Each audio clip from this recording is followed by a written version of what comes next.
Another example of a study, and deliberately I am choosing classical realism, which has nothing to do with those horrible photorealist drawings which are so popular nowadays.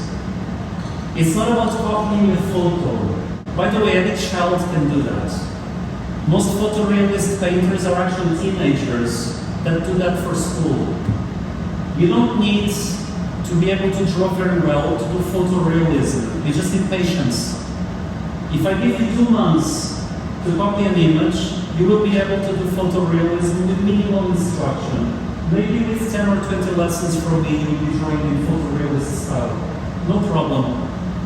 But to be able to draw from life and capture the soul of the sitter, and most importantly, without having to include details, which is even harder, by the way, it's more difficult to make a loose drawing and make it alive than to copy everything you see.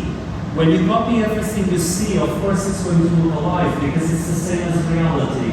But when you make it loose, you are creating an abstraction. Those abstract shapes still convey the movement and the feeling of real shapes. That's much more difficult to do, obviously. But of course that in a materialistic society that doesn't understand poetry, and I mean our society, in a very materialistic society, it's only the material aspect of things that matter.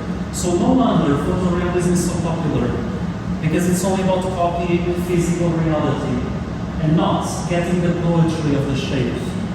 And it's not about letting the imagination create the mood.